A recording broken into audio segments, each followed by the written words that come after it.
já informações sobre outro jogo pela Sul-Americana, no caso do Atlético, que vai estrear em casa na competição internacional. Fala pra gente, Pedrão. Bom dia a você. Bom dia, Lauro, bancada e a todo mundo que está nos assistindo, né? Antes de passar as informações, Lauro, eu queria só comentar uma coisa que eu não poderia deixar de passar, né? Já estou aqui longe do gramado para não acontecer a mesma coisa que aconteceu com o Vitor ontem, que tomou um banho ao vivo, né? Então hoje eu já estou aqui precavido para não acontecer a mesma cena que aconteceu com o meu colega aí, o Vitor. Falando então do jogo, Laura, a gente já está aqui, né, como eu disse, no palco da partida, que será amanhã. Hoje o Mineirão vai receber o Cruzeiro também pela Sul-Americana, mas a partir de amanhã vira a casa do Atlético aí contra o Deportes Iquique do Chile. E como o Vitor falou no início do programa, o Galo também será sem público. Não vai ter a presença aí da torcida atleticana para apoiar o time por conta daquelas imposições, daquela punição que a Conmebol aplicou ao Galo devido aos sinalizadores utilizados no jogo contra o River Plate pela semifinal da Libertadores do ano passado. Como o Galo era recorrente, também utilizou na partida contra o Fluminense pelas quartas de final também da Libertadores, o Galo recebeu 2 jogos de punição e amanhã contra o Deportes Iquique será aí o primeiro jogo, né? Será a inauguração do Galo em casa, mas será também o primeiro jogo sem o público desses 2 jogos que ainda tem que cumprir, viu, Lauro? Valeu, Pedrão. Obrigado pelas informações. Daqui a pouquinho você volta aqui na tela do Alterosa Esporte. Cuidado com a água aí, viu, meu amigo? Pois é, Fael. Exemplo do Cruzeiro. O Atlético também não terá torcida no Mineirão, mas com mais um jogo a se cumprir.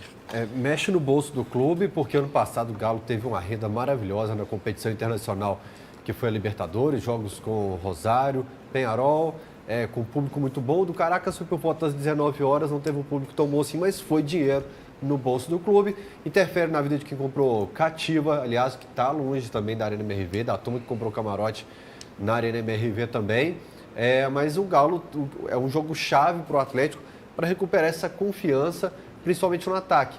E aí você pode mudar um pouco o planejamento que você tinha anteriormente, que você pensou assim, olha, no Brasileiro eu vou com força total, na Sul-Americana eu vou rodar esse elenco. Aí você chega no segundo jogo da Sul-Americana, você está 4 jogos sem vencer, marcou um gol em 4 partidas, você fica, pô, mas acho que eu vou desfazer um pouquinho do que eu fiz. Eu espero que esse período em que o Atlético ficou 4 jogos sem vencer não interfira na escalação, no planejamento feito pelo Galo anteriormente, que a gente siga tudo à risca, que eu acho que é o correto a se fazer. As coisas vão se encaixar, a bola vai voltar a entrar, mas no momento... Página, não tem tempo de se lamentar, uma coisa que eu aprendi é que na vitórias e na derrota, no empate também, você tem que, né, tem que comemorar ou tem que lamentar 24 horas e já amanhã já, né, recuperar para que na quinta-feira nós possamos fazer um grande jogo. Eu acredito que esse é o nosso pensamento, pensar jogo após jogo. Então eu acredito que nosso time está ciente do que tem que fazer e é lógico, agradecer a Deus também por isso, né? A gente sabe que todas as dificuldades ela gera algo positivo para a gente, então é analisar e trabalhar que as coisas vão começar a acontecer. Existe um contexto também por trás dessas partidas que, assim, o jogo de volta do Galo e América, os times entraram em campo com a torcida do Galo gritando campeão. E o volume de jogo e as chances criadas contra Grêmio e Cienciano, o Galo poderia, inclusive, sair com um placar elástico nos 2 jogos.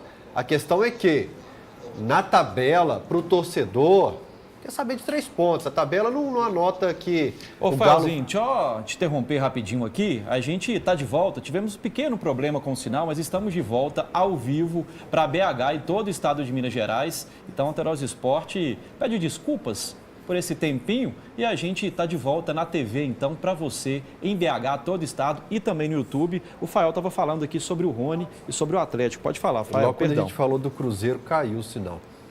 Não, na verdade, na hora que o sinal caiu, eu estava falando sobre a matéria do Atlético, estava com um vivo no Mineirão. Até no sinal eles rivalizam, né? Meu Deus do céu, cara. Depois um negócio desse. Aí, então, assim, Lauro, poderia ser uma situação totalmente diferente.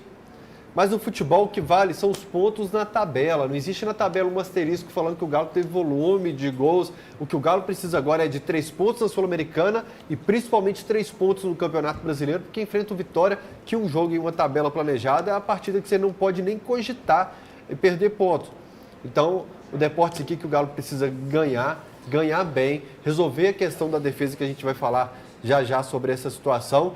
Porém, não pode se pintar uma tragédia no que aconteceu nessas 4 partidas por causa do contexto de tudo que existiu. A gente vai falar mais. Ô, Lauro, falar mais um pouquinho aí, né, desse adversário do Atlético, né, o Iquique, que vai enfrentar o Galo aqui no Mineirão amanhã, né, vamos falar que, assim, o time tá vivendo aí uma verdadeira crise, viu? O momento lá não é nada positivo, não é nada bom. O time chileno, ele vem aí de uma sequência de derrotas, viu? Ao todo são 10 jogos sem vencer. A última vitória foi lá em 14 de fevereiro. E por conta de toda essa situação, o time está ocupando atualmente a lanterna do campeonato, viu, Lauro? Do campeonato chileno. Então, um momento assim, nada bom. E por conta de todo esse contexto, algo que acontece muito aqui no Brasil, aconteceu lá também, né? O técnico foi demitido, não comanda mais o time e agora o Iquique está aí sendo treinado por uma comissão interina. Vai enfrentar o Galo aí com essa comissão interina, então o Atlético tem que tomar cuidado para não ser surpreendido aí nesse jogo de um rival que não vem nada bem. Valeu, Pedrão, muito obrigado, né? Eu tava falando do Cruzeiro aqui, gente, mas obviamente o Pedro tá lá falando agora sobre o Atlético, né? Esse jogo do Galo amanhã pela Sul-Americana, Fael. E, Laura, é curioso quando a gente trabalha em jogos assim, sem torcida, que a gente, ali atrás do gol, a gente pesca a conversa dos jogadores o tempo todo. Eu acho que será interessante para a gente entender um pouco até a comunicação do ataque ali, que eu acho que, ou pelo menos a tendência é essa, que o Deportes Iquique tem um comportamento parecido com o que a gente viu enfrentando as equipes do Campeonato Mineiro, enfrentando as equipes da Copa do Brasil, que ele fica um pouco mais retraído, apostando em contra-ataques, né? Então, eu acho que a tendência é talvez até o Cuca mudar o posicionamento dos volantes, de repente coloca um volante que vai pisar um pouco mais na área, eu jogo com um volante e um segundo volante, que seria um terceiro homem do meio-campo ali. Eu acho que muda muito o desenho do Galo, mas principalmente será importante para a gente observar como vai ser essa comunicação. Mas repito se o Galo traçou um plano antes para as 2 competições, que os resultados dos jogos contra Grêmio, Cienciano e São Paulo não atrapalhem no andamento desse planejamento. Pode falar então.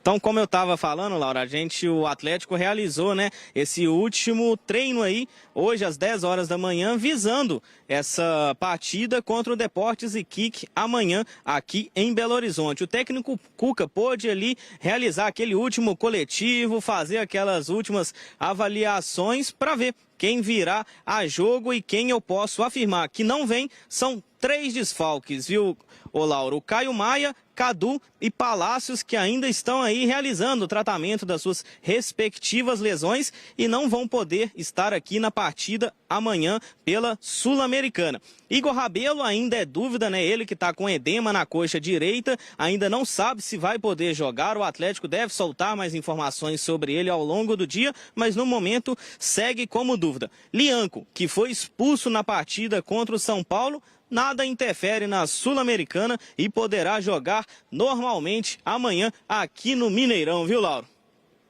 Faelzinho.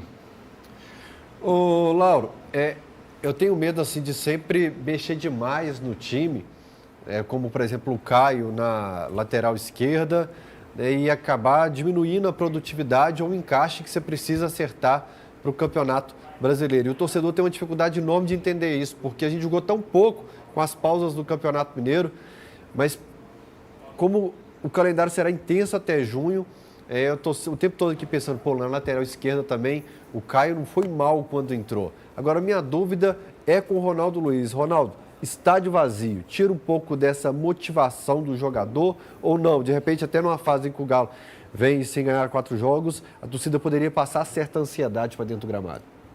Tem dois lados, né, Fael? Eu acho que assim, qualquer jogador quer jogar contra o estádio cheio. A gente sente algo bem diferente mesmo, a torcida tem uma influência muito grande na questão até psicológica do atleta. Agora, quando o time está mal e a torcida começa a vaiar também, tem aquela participação negativa. Mas eu, particularmente, prefiro jogar com o estádio cheio, independente da maneira como a torcida está recebendo aquilo que está dentro de campo. Mas é claro que, sem dúvida nenhuma, quando você tem um futebol, a torcida a seu favor, é outra história. Pessoal, e agora a gente vai